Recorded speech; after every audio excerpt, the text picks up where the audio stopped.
calling all educators with a passion for teaching and a health for faith. Get ready for a transformative journey with the Educators with Oil podcast, where host Ronnette Branham is dedicated to helping teachers become better through biblical strategies. Welcome to Educators with Oil podcast. I am your hostess, Ronnette Branham, here to let you know that we are here to strive and thrive and bring oil to the classroom. Thank you for joining tonight, and I am excited about this. I always say that every week, but I really am. I'm excited about this topic because it's something that's so close to me that you couldn't imagine. I had the question where we were talking about how you feel based on, letting the goals of the curriculum and the subject matter dictate how you move with your students. It tells you to move on.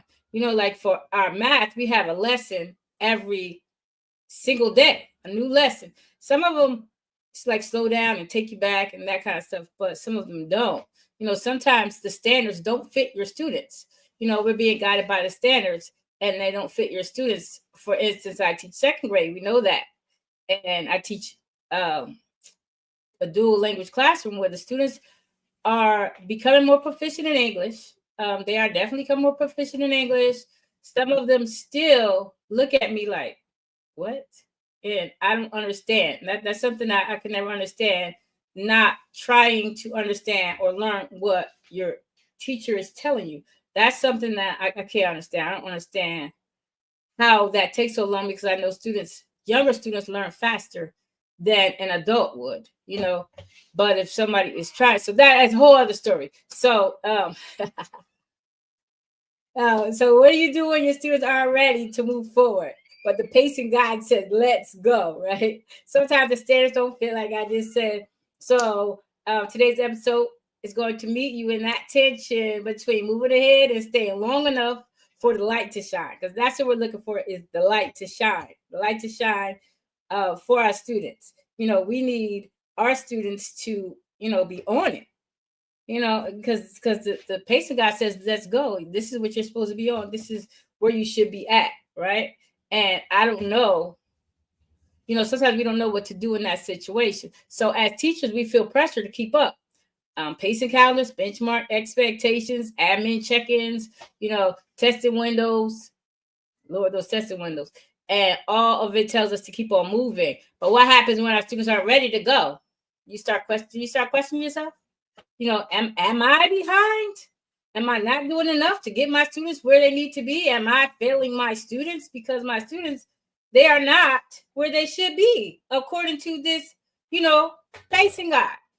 But can I encourage you today? I want to let you know that you're not behind.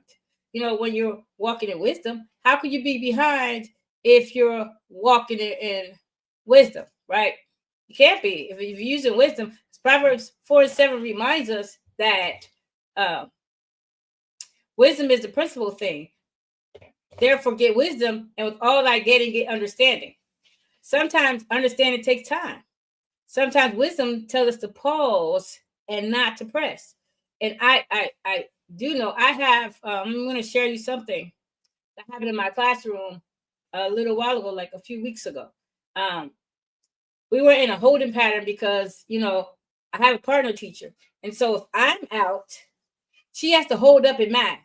If she's out, I have to hold up. If things happen, we're testing and one of us is taking a little more time to test, we can't move on in math. Really, it should be everything, but math is the critical one because so you can reteach it or do something different but math, we share a book. And then not only, if we didn't share a book, that would be different. We could be behind a little bit. We could do things, but because of my wisdom, you can call it what you want, because I have two classes and they share a desk, they share a number, just say number one is number one in this class and that class, number two is number two in this class and that class. So they go to that desk that has a number two on it, and on their name tag, it has their names on that with the number on that name tag. So I said share a book because they're with me every other week, right? So why would they have 2 books? So that means I'm wasting books. So if somebody ever needs extra books, they could get them from me because I have extra books. Because this week, this student is using the book, and next week that student is using the book. They can rip the pages out, whatever. Hopefully, you got a kid that's not ripping all the pages out, because that happened too. But basically, they share the book and they just take out what they need instead of wasting a whole book because they're disposable. Or is that called reproducibles? Right. So anyway, that brings you up to this. So, so I handed out a review sheet because the other class was behind me, right? So I handed out a review sheet, simple 3-digit subtraction. I mean, it wouldn't seem simple to me because I know it, right? So that's something. So the students who normally got everything right or were on it, they may get something additional or something wrong, right? They got everything wrong except for one. The first one was the easiest one. And then it was like a bingo sheet around, one in the middle. It just had a number. And they're like, what is this? I don't know, just leave it. That's just a free space, right? Because really was I supposed to give them a number and they did solve the equations, then they could put their number, their little disc on top of the thing to get bingo. But we didn't play the bingo because we never got to the bingo. And so they were really upset. I had to pause, they got it all wrong. And those kids were angry because I'm putting the answers up and the answers didn't match with what they had. They were like, what? Mind you, they mastered 2-digit subtraction. They mastered it. The ones I'm talking about. Some kids didn't master it ever. So that's different too. I had to pause and say, Lord, like, what in the world is happening here? What's going on? Right. So I grabbed chart paper. I had all these chart papers up all over the place where they could fit. I had a use of the whiteboards. I put some chart paper up on the big screen TV, right? I did all that. And then I put equations and we had to solve them, learn how to solve those equations 3 different ways: open number line, vertically, and with the place value chart. So we did that. I need to get some. Okay, so we had a sorry about that. We worked on each problem. We did them. We worked on some of them the students understood it, and then they were able to do it on the board the way they knew it. So we solved these equations. By the time we got through 12, by the time we got to 12 problems, then I saw it. I saw that moment when the eyes lit up. I understood that, they understood that they broke through. Proverbs 119 and Psalms 119 and 130 says, the interest of thy words giveth light. It gives understanding unto the simple, right? So once they understood what was happening, the concept, they lit up, and now they can solve those problems like given to them today. They're ready to do something else. But it wasn't. Imagine if me and my partner teacher were on the same page, we would have just kept moving. The students didn't get it, right? They didn't even understand what they were doing. They didn't get it, but we had to move on because you go to other classes. I promise you, they're way ahead of us, and I don't understand.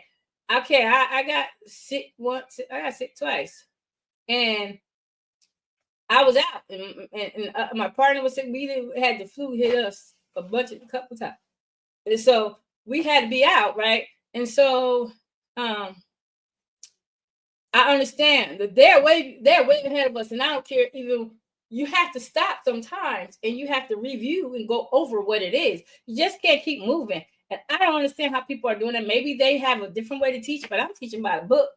And then when I let the students know, maybe you can't get it this way. Find which strategy works for you, and let's work on that. I know the book is telling you to do place value chart, but if you know vertical, why are you going to go back to place value chart? You don't need to.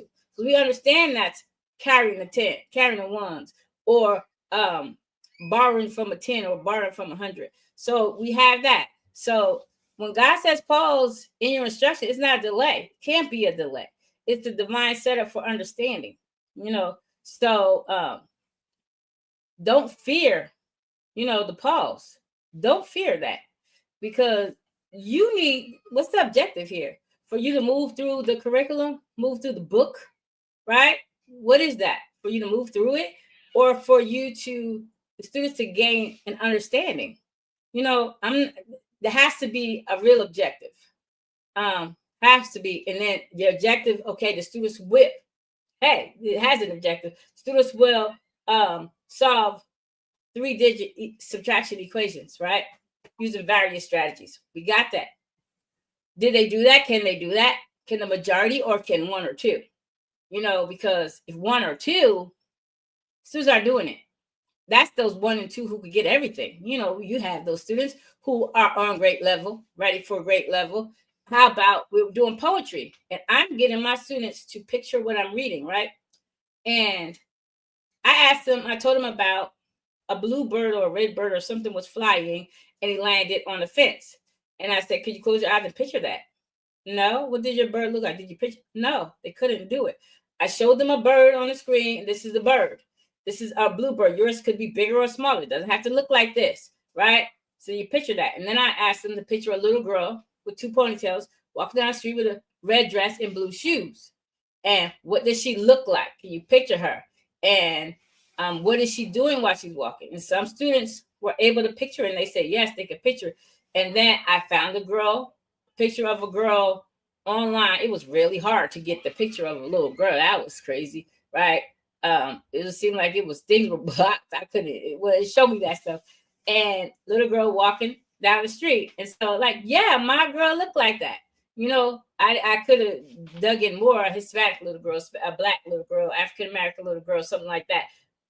None of those pictures came up, but you got the gist of it. So then when we got to a poem, another poem that I had is, mind you, our directions don't say this. This is not what it tells us to do. Because how can I get them to write poetry if they don't even understand what they're reading, because they can't picture it? You can give a child a story. If they can't picture it in their head, they can't remember what the story is about. Because a lot of times I'm grading students who can read 3rd grade level, right? They cannot tell you what the story was about. Like, they could not tell you. I don't know if this camera seems quick. They could not tell me. So this visualizing and showing them how to visualize what they're reading really worked, but I had to slow down to do that. So that's wisdom, using wisdom. And also, so I got this poem, and it had spring, winter, summer, fall, or something like that. And so I covered the pictures, and I gave them the words. And I said, I need you to picture what this is, and then you're going to draw it. Picture what it is. One was somebody laying in the grass, looking up at they didn't call it stars, but it was something about dots in the sky or something. I can't think of what it was. And so I had the students, you chose what you want to draw. They had to visualize it. And one was the wind playing tug of war with me and my kite. And the wind was winning. So that was a picture. That one I kind of made a mistake because it was on the cover of the book. So a lot of people chose that. But then there was another one where they were fishing with a hot dog instead of worms. And I covered the picture. So if they wanted to look at the book, they couldn't. And so I put the words up on the TV, and they had to use their imagination. They had to visualize but it took time. They weren't ready to just go on to poetry writing. They weren't ready to go on to discuss poetry. I had to slow down for them. I couldn't care about the curriculum pacing guide. I couldn't care about that, because if I cared about that, everything would be over their head. They will miss everything, and it would just be waste of time. Me talking about poetry, reading poems, showing them stanzas. You should see it took a couple of days for them to learn stanzas. So, the Isaiah 40 and 31 reminds us, but they that wait upon the Lord shall renew their strength. There is strength and strategy in slowing down. Your students don't just need your teaching, they need your discernment. I know I have students who every day they want to sit with me and work, and so they can get an understanding, right? Because I don't show them what to do, but I show them strategies that they can use to get to the answers. And so they want to sit with me. And then I have other students who want to sit with me, and I have to have special sessions with them.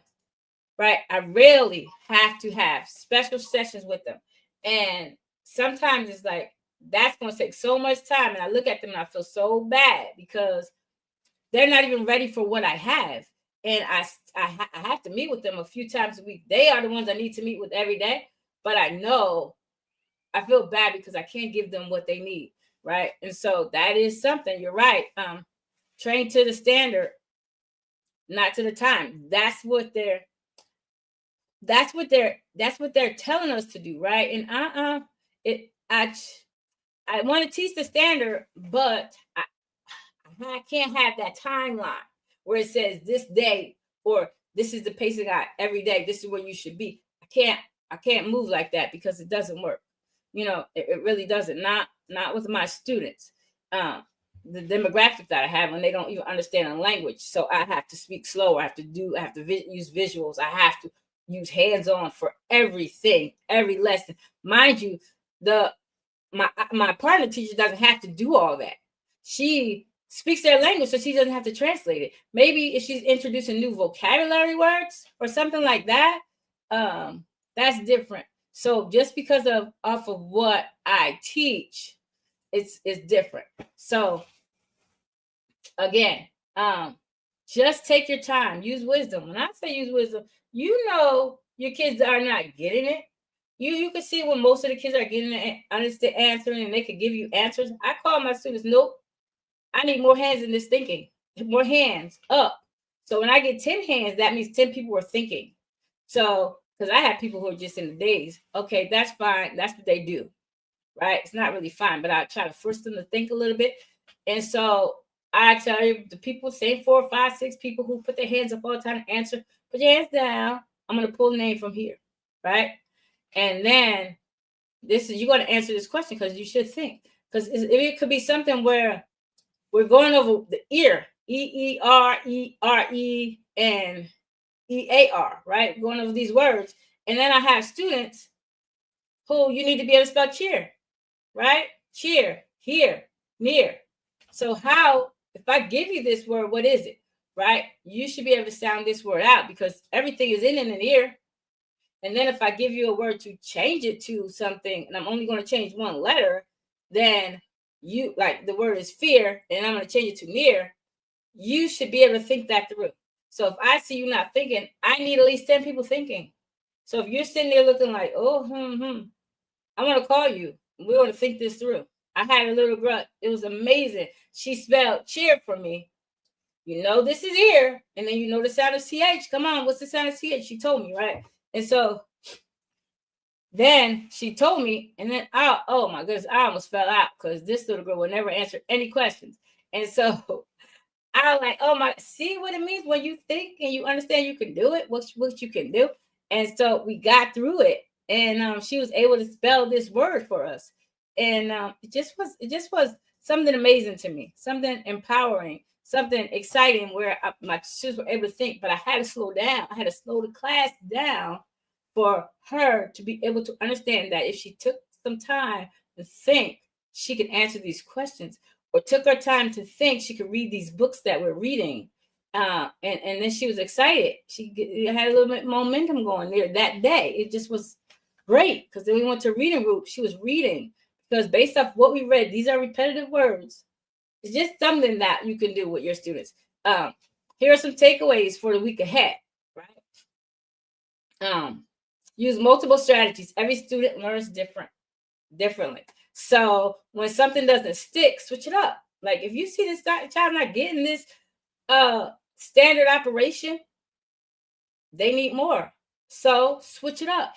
Say, oh, she's not getting this, he's not getting this. So let me figure out which one. Let's try this. Maybe they need the hands-on. Maybe I need to pull out those manipulatives. They need the place value discs, the place value blocks, or whatever they need. Or we need to draw it out. They could draw the place value blocks. That is really working in my class for math. And it takes some time because they feel like I have to talk them through it. But I ask them questions like, so what are you going to do now? Because I'm not doing it, right? And so then you got to pause without guilt. You cannot feel guilty that you're behind and feel like you're behind.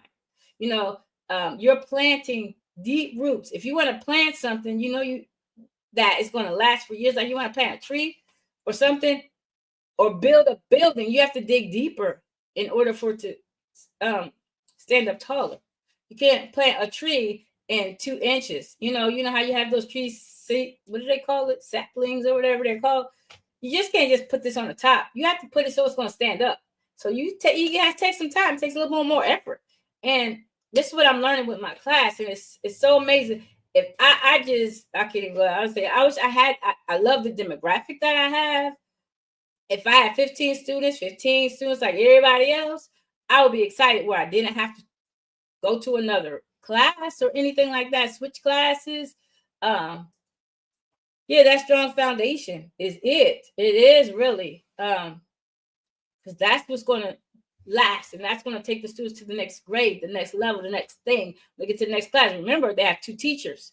So when they get to the next week's lesson with the other teacher in my class, that they'll be able to manage it. They'll be able to, I know how to do that. I understand that. Even though I taught it in English and she's going to teach it in Spanish. So pause without guilt. Don't worry about what the rest of the people are doing, the rest of the teachers are doing. Don't care if everybody's acting like they got it all down and get down pat and running smoothly, and they are 10 leagues ahead of you. Don't worry, because you know what you're instilling in your students. That is what the goal is, to get your students to thrive without you. Get your students to be able to make it to the next grade. Because what? You're talking all this good talk, and then to get to the 3rd grade, their teachers are like, how come you don't know this? I know there's that summer loss or whatever, but nah, your kids should be ready, have enough where the lights flash again when it's repeated. So just watch for those light bulb moments. Don't just teach, observe. Look for breakthrough. When I get breakthrough, you don't understand. We are celebrating in my classroom. I'm so excited. The kids are like, "You so happy?" Yes, I am. I'm so happy. That's just me. I get so excited. I let the students know, like, "Oh yeah, you got that, and let's do it again," right? So they make sure they understand it. And so you gotta pray. You gotta pray for divine insight. That is something that, man, God will show us. Because you know what? When He shows us, it's like happens when you get frustrated. You're like, "I don't know what to do, God." You talking to God all day. I talk to Him all day because I don't know what to do. These kids don't even understand what I'm saying, what to do. They act like I didn't teach this already. Like, we talked about, I asked them about a story and they can't tell me about it. Now, what should I do? How do I make this work? So you got to talk to God, right? He going to show you, ask Him to show you what your students need the most. Commit your work to the Lord and your plans will be established. And that is true 100%. This includes your lesson plans. This includes your students' understanding, like everything about what you're doing. Everything about it is talking to God. I don't care if you don't talk to God. You're a teacher. You're gonna learn how to. I swear to God. I swear you're gonna learn how to talk to God and ask Him. Lord, I'm like in my classroom all day, like, Lord Jesus Christ. And my students are laughing. They think I'm playing. Well, I'm not. I'm like, yeah, this is what we gotta do, because I need that, because I need it.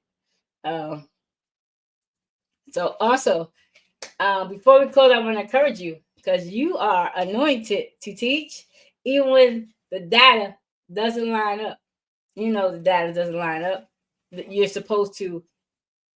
1 second. You're supposed to be teaching to subtract to 1,000. That's funny. And your students don't know the 2-digit, 3-digit subtraction. You're supposed to be teaching poetry, writing personal narratives, writing letters, and they've never seen a letter. This is what we're talking about right now. We're talking about poetry and letter writing. They ain't never seen a letter. They like, you send them an email, you send them a text.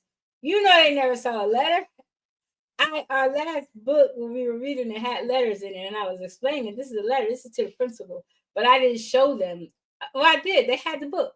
So I didn't specifically show them this is the letter, how I discussed it, but I didn't say how a letter was formatted. That didn't happen. And so now we're in letter writing. They didn't understand what it was, a letter. They never saw a letter. Their parents get emails, right? we do send letters home every now and then. They don't know what it is, what's in it. They don't know it says dear this and this and it's got the school letterhead and all that stuff on it. They don't understand that. And so we were talking about that, and that was so funny because they didn't get it. And it just was weird. Trying to teach letter writing to students don't know what a letter is. So we're gonna be writing letters when we come back. You are anointed to teach, even when the data doesn't line up. Like your curriculum gonna tell you to do some stuff that your kids are not ready for, that your students are not ready for, and you're gonna have to figure it out. Say, am I gonna rush through this? Pretend they know and test them. No, they don't understand it. Then you look like you're failing your students because everybody failed the test, and that doesn't make sense. So I need to discuss with them. I need to slow it down. I get it. I really do. That you try to keep up and then you're never going to get to everything. Like, how am I students going to ever learn if we don't move faster? But there's some kind of thin line between moving too fast or moving fast, keeping up that pace, and slowing it down, pulling it back a little bit so that the students can learn it. Like, we used to have something called an intervention period. We don't have that anymore. I mean, you're in your classroom, you basically do whatever you want, but people walk in and whenever they feel like it, then what happens when they come in and you're not doing social studies or science when you're supposed to be, and you're talking about math or literacy? I don't know, you got to make it work somehow. And you have to have some bright individuals who come in the classroom who understand. They might come back to your principal, just say, like, people come in our class, our school, they come with our principal a lot of times, right? So if you have an understanding, you explain to them, this is what we're doing and this is why, then your principal can smooth it over, because those people, that's a whole other thing. I don't know how I got there. Even when the schedule is tight, you got to find a little leeway to pull some stuff back and say, because that's how even I just got that. When you're pulling the arrow, you try to shoot far, you got to pull it back. So you got to do that. That's what we have to do. So even when the outcomes aren't instant, they're not going to be instant if you're slowing it down a little bit. It's slowing down. Did you ever pull an arrow? I don't know. The farther you get back, you try to pull that arrow farther back on that bow, right? It's a little harder. It takes a little longer, because when you first get, you can just pull it. But then when you get this extra little, it takes a little longer. You have to put a little more effort to it. So that's a good analogy right there. Hey, that's a good analogy. So even when the outcomes are instant, they're not going to be sometimes. Sometimes they will. Sometimes they will. You carry oil. For breakthrough, oil for clarity, oil for divine timing. So I want to thank you for logging in, for tuning in, and all that. This has been an excellent episode. So if you enjoyed this episode, don't forget to subscribe on your favorite podcast platform. Share this episode with fellow educator who might need a little encouragement today or tomorrow or whenever, right? So I'm going to pray before we go out. I haven't done that. I said it probably once or twice. So, Father, I lift up every educator under the sound of my voice. Remind them that today, that wisdom is more valuable than speed. Help them to discern when to pause, when to press, and when to shift. Let light shine in every classroom and let understanding fill every student. And amen. And remember that, let me find it because I gotta find this. Is it? Huh? Where is that? I don't even know. I'm gonna find it. Oh, I said it down here.